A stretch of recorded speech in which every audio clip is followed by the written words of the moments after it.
Friends, இந்த முதலீட்டு களம் பதிவில் நம்ம இன்னொரு ஐபிஓ பற்றி பேச போகிறோம். இந்த ஐபிஓ உங்கள் எல்லாருக்குமே ரொம்ப ஃபெமிலியரான ஒரு பேர் தான் கல்யாண் ஜுவல்லர்ஸ்.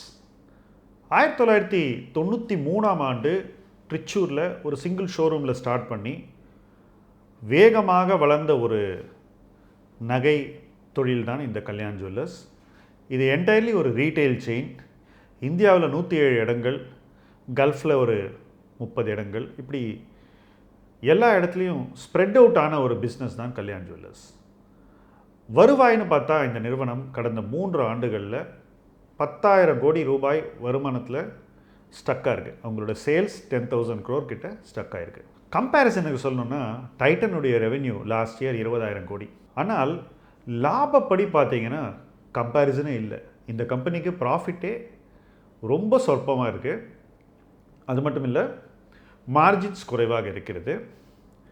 இந்த கம்பெனி இவ்வளோ பணம் ஸ்பெண்ட் பண்ணி ஏன் ப்ராஃபிட்டபிலிட்டி வரலை அப்படிங்கிறதுக்கான சரியான விடைகள் நிச்சயமாக நமக்கு இல்லை. இந்த கம்பெனி 2 முறை பணம் ரைஸ் பண்ணியிருக்காங்க. 2 முறையும் ப்ரைவேட் ஈக்விட்டி.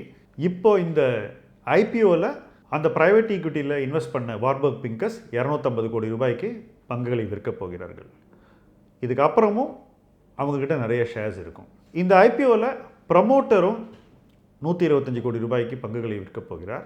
நிறுவனத்துக்கு 800 கோடி ரூபாய் பணம் வரப்போகிறது. இந்த பணம் ஒர்க்கிங் கேபிட்டலுக்கு தான் யூஸ் பண்ண போகிறாங்க.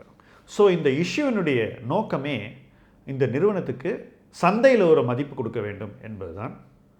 அந்த மதிப்பு கிட்டத்தட்ட 9,275 கோடி ரூபாய் இருக்கும், எல்லா ஷேர்ஸும் கன்வெர்ட் ஆகி அலாட் ஆனதுக்கப்புறம். இது இஷ்யூ ப்ரைஸ் பேண்டினோட ஹையர் ரேஞ்சான 87 ரூபாயில். லாபத்தோடு ஒப்பிட்டு பார்த்தால், அதுவும் 2020ஆம் வருஷ லாபத்தோடு ஒப்பிட்டு பார்த்தால் இந்த மதிப்பு மிக மிக அதிகம்.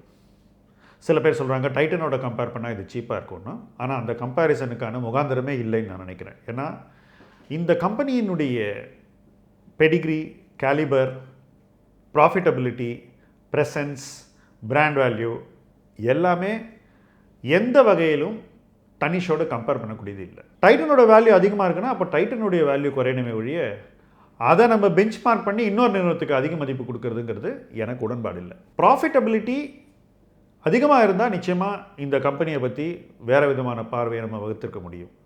ஆனால் அதற்கான வாய்ப்புகள் இன்றைக்கி இருக்கக்கூடிய நிதி நிலைமையில் இல்லைன்னு நினைக்கிறேன். நிறைய இந்த கம்பெனி எக்ஸ்பெரிமெண்ட் பண்ணுறாங்க. ஆனால் அவங்க எக்ஸ்பெரிமெண்ட் பண்ணுற அளவுக்கு சக்ஸஸ் இருக்கான்னு பார்த்தீங்கன்னா இல்லைன்னு நினைக்கிறேன். நிறைய ஏரியாஸில் இந்த கம்பெனிக்கு ஃபெயிலியர்ஸ் இருக்குது. அந்த ஃபெயிலியர்ஸ் எல்லாமே ஷேர் ஹோல்டர்ஸ் மணியில் தான் நடந்திருக்கு. இந்த கம்பெனியோட ஃபைனான்ஷியல்ஸை பார்க்கும்போது இந்த மதிப்பு இந்த கம்பெனிக்கு கொடுக்கக்கூடாது அப்படின்றது என்னுடைய கணிப்பு. பட் ஸ்டாக் மார்க்கெட்டுங்கிறது இப்போ இருக்கக்கூடிய மூடில் என்ன வேணால் நடக்கலாம். ஆனால் நெடுங்காலத்திற்கு இந்த கம்பெனியுடைய மதிப்பு இந்த அளவை மீண்டும் அடைய வேண்டும் என்றாலோ அல்லது இதிலிருந்து வளர வேண்டும் என்றாலோ இன்னும் நிறைய பண்ண வேண்டியிருக்கு. ஸோ அந்த எவிடன்ஸை பார்த்துட்டு இந்த நிறுவனத்தை பற்றின பார்வையை நம்ம ஏற்படுத்திக்கிறது தான் முதலீட்டுக்கு நல்லதுன்னு நான் நினைக்கிறேன். இந்த நேரத்தில் இந்த இஷ்யூ என்னை பொறுத்த வரைக்கும் போட வேண்டியது இல்லை, நான் அதை பாஸ் ஓவர் பண்ணுவேன் அப்படிங்கிறது தான் என்னுடைய ஆலோசனை. முக்கால்வாசி பேர் இதை ஒரு லாட்ரி மாதிரி தான் பார்ப்பாங்க. ஐபிஓவில் போட்டு லிஸ்ட் பண்ணுறச்சே விற்றுடலாம் அப்படிங்கிறது.